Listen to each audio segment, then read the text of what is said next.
तो चलिए दोस्तों शुरू करते हैं जनरल आज के मोस्ट इंपोर्टेंट क्वेश्चन के बारे में। हमारा पहला सवाल है, ओल्ड मैन एंड द सी के लेखक कौन है। पूछा गया है कि ओल्ड मैन द सी के लेखक कौन है दोस्तों। तो यहाँ पर राइट आंसर होगा अर्नेस्ट हेमिंग्वे। याद रखना, ओल्ड मैन एंड द सी के जो लेखक है वह अर्नेस्ट हेमिंग्वे थे। आप याद रखना दोस्तों कि यह जो लेखक है, ठीक है, अर्नेस्ट हेमिंग, जिसने लिखा था ओल्ड मैन एंड द सी, तो यह एक उपन्यास था। क्या था? यह एक उपन्यास था और इसे 1952 में प्रकाशित किया था। 1952 में प्रकाशित किया था। और इसमें क्या कहानी थी? यह एक वृद्ध मछुआरे के संघर्षपूर्ण कहानी को दर्शाया गया था। याद रखना, ओल्ड मैन एंड द सी एक उपन्यास था और जिसमें एक वृद्ध मछुआरे के संघर्षपूर्ण की कहानी को दर्शाया गया था। और ये जो पुस्तक लॉन्च हुई थी वो सन 1952 में यह लॉन्च हुई थी। और किसने की थी? अर्नेस्टेड हेमिंग ने की थी। नेक्स्ट क्वेश्चन दोस्तों हमारे यहाँ पर, विश्व मानवाधिकार दिवस कब मनाया जाता है? तो विश्व मानवाधिकार दिवस 10 दिसंबर को मनाया जाता है। अब आपको बता दें कि यह दिवस 1948 से संयुक्त राष्ट्र 1948 से, याद रखना, विश्व मानवाधिकार 10 दिसंबर 1948 से मनाया जाता है। और यह संयुक्त राष्ट्र मानवाधिकार की घोषणा पर किया गया था। इसका उद्देश्य क्या था? कि मानवाधिकार, मानव के अधिकारों के प्रति जागरूकता को बढ़ाना होता था। ठीक है ना। विश्व मानवाधिकार कब मनाया? 10 दिसंबर मनाया जाता है, 1948 को मनाया जाता है। ठीक है ना। और यह संयुक्त राष्ट्र के मानवाधिकार की घोषणा की थी संयुक्त राष्ट्र ने। और इसका उद्देश्य क्या था दोस्तों? तो याद रखना, इसका उद्देश्य यह था कि मानवाधिकार के प्रति जागरूकता को बढ़ाने से इसका उद्देश्य है। ठीक है ना।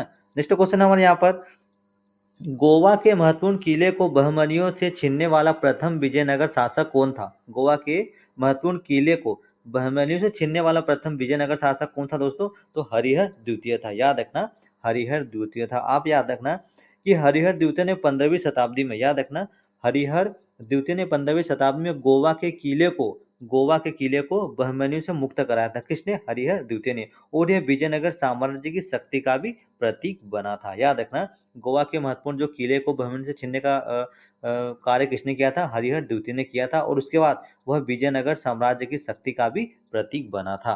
नेक्स्ट क्वेश्चन दोस्तों हमारे यहाँ पर, इटली का राष्ट्रीय चिन्ह कौन सा है? पूछा गया कि इटली का राष्ट्रीय चिन्ह कौन सा है दोस्तों। तो याद रखना, सफेद लिली इटली का राष्ट्रीय चिन्ह है। सफेद लिली जो है दोस्तों वह ऐतिहासिक, क्या है? ऐतिहासिक और सांस्कृतिक का प्रतीक है। और कला और शाही प्रतीक के रूप में भी यह जाना जाता है। तो याद रखना, इटली का राष्ट्रीय चिन्ह सफेद लिली है और यह इटली की ऐतिहासिक और सांस्कृतिक का भी प्रतीक माना जाता है। नेक्स्ट क्वेश्चन है, टाइगर परियोजना कब शुरू हुई थी दोस्तों? तो टाइगर परियोजना से 1973 में चालू हुई थी। इसका उद्देश्य क्या है दोस्तों टाइगर परियोजना का? तो भारत में यह परियोजना बाघ संरक्षण के लिए लागू की थी। बाघ के संरक्षण के लिए कौन सी योजना लागू की थी? टाइगर परियोजना शुरू की थी। ठीक है, 1973 में। इसका उद्देश्य क्या था? कि बाघों की संख्या बढ़ाना, बाघों की जो संख्या होती है उसको बढ़ाना और उनके निवास को सुरक्षित करना था। ठीक है ना। नेक्स्ट क्वेश्चन है, भूकंप की तीव्रता मापने के लिए कौन सा पैमाना प्रयोग किया जाता है? भूकंप की तीव्रता मापने के लिए कौन सा पैमाना प्रयोग किया जाता है दोस्तों? तो यहाँ पर रिएक्टर स्केल या रिएक्टर पैमाने का प्रयोग किया जाता है। याद रखना, इसे चार्ल्स रिएक्टर ने विकसित किया था। किसने किया था?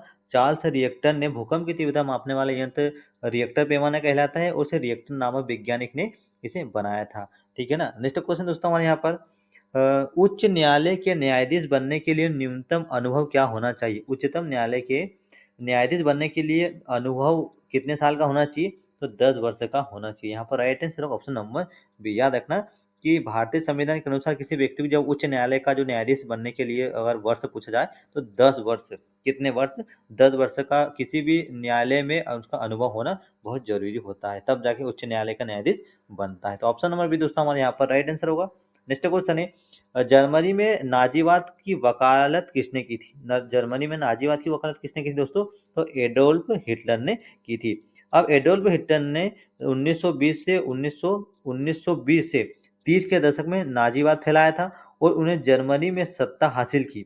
एडोल्फ हिटलर ने जर्मनी में सत्ता हासिल की और उसके बाद द्वितीय विश्व वहीं से शुरू हुआ था। नेक्स्ट क्वेश्चन है, मृगमरीचिका बनने वाली घटना को क्या कहते हैं? तो याद रखना, मृगमरीचिका बनने वाली जो घटना होती है उसे पूर्ण आंतरिक परावर्तन कहते हैं। ठीक है ना। अब किस प्रकार का होता है? जब प्रकाश किसी माध्यम से पूरी तरह परावर्तित होता है, प्रकाश जब किसी माध्यम से पूरी तरह से परावर्तित होता है तो यह पूर्ण आंतरिक परावर्तन कहते हैं। ठीक। और अपवर्तन कोण से भी यह संबंधित है। तो मृगमरीचिका पूर्ण आंतरिक परावर्तन घटना पर कार्य करता है। नेक्स्ट क्वेश्चन दोस्तों हमारे यहाँ पर अंटार्कटिका में अनुसंधान करने के लिए भारत सरकार द्वारा स्थापित केंद्र का नाम क्या था दोस्तों? तो यहाँ पर दक्षिणी गंगोत्री था। याद रखना, अंटार्कटिका में अनुसंधान करने के लिए भारत सरकार द्वारा स्थापित जो केंद्र वो दक्षिणी गंगोत्री है। ठीक है ना। यह दक्षिणी गंगोत्री केंद्र अंटार्कटिका में भारत का प्रमुख अनुसंधान केंद्र माना जाता है और यह मौसम विज्ञान, याद रखना कि यह मौसम विज्ञान, भौतिक और ग्लेशियोलॉजी पर काम करता है। ठीक है ना। तो ऑप्शन नंबर बी यहाँ पर राइट आंसर होगा। नेक्स्ट क्वेश्चन है, नौसेना दिवस दोस्तों कब मनाया जाता है? तो 4 दिसंबर को नौसेना दिवस मनाया जाता है। 4 दिसंबर 1971 को, याद रखना, को भारतीय सेना ने जो 4 दिसंबर 1971 को भारतीय नौसेना ने पाकिस्तान की खाड़ी के महत्वपूर्ण क्षेत्र पर विजय प्राप्त की थी। इसी के उपलक्ष्य में नौसेना दिवस मनाया जाता है। नेक्स्ट क्वेश्चन दोस्तों हमारे यहाँ पर, राजतरंगिणी के अनुसार निर्वाचन द्वारा सिंहासन प्राप्त करने वाला प्रथम राजा कौन था? याद रखना, राजतरंगिणी के अनुसार निर्वाचन द्वारा सिंहासन प्राप्त करने वाला राजा कौन था दोस्तों? तो वह गोपाल था। ऑप्शन नंबर बी दोस्तों यहाँ पर राइट आंसर होगा।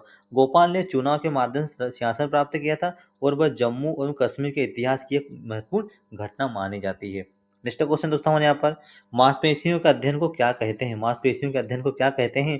तो मायोलॉजी कहते हैं। याद रखना, मांसपेशियों के अध्ययन को मायोलॉजी कहते हैं।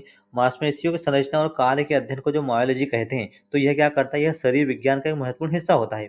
उसमें मांसपेशियों की शारीरिक क्रियात्मक इकाइयों को दर्शाया जाता है, उसकी समझ को परखा जाता है और उसका जो किस प्रकार से कार्य करते हैं, सारी चीज़ों को एक डिटेल लिखकर उस पर अध्ययन किया जाता है। तो मांसपेशियों के अध्ययन को मायोलॉजी कहते हैं। नेक्स्ट क्वेश्चन है, मोगली नामक पात्र किस पुस्तक से संबंधित है? तो द जंगल बुक से संबंधित है। अब जंगल बुक में क्या होता है, ये कहानी एक जंगल बुक में जो है वह जंगल में बड़े हुए एक मानव के बच्चे की है, यानी कि जंगल में पला हुआ छोटा सा बच्चा जो बड़ा हो जाता है, तो उस पर एक कहानी लिखी हुई है जिसका नाम है जंगल बुक। नेक्स्ट क्वेश्चन है, प्रच्छन्न बेरोजगारी कहाँ पर पाई जाती है दोस्तों? तो ग्रामीण क्षेत्रों में यह बेरोजगारी पाई जाती है। प्रचंड बेरोजगारी वो होती है जहाँ लोग को काम तो करते हैं लेकिन पूर्ण रोजगार प्राप्त नहीं होता है। मुख्यतः कृषि प्रधान ग्रामीण क्षेत्रों में यह काम ज़्यादा होता है। ठीक है ना। नेक्स्ट क्वेश्चन है, ओलंपिक के लिए क्वालिफाई करने वाली प्रथम भारतीय महिला जिम्नास्टिक कौन थी दोस्तों? तो कर्णिका, कौन? कर्णिका घोष थी। याद रखना, कर्णिका कर्णिका घोष थी।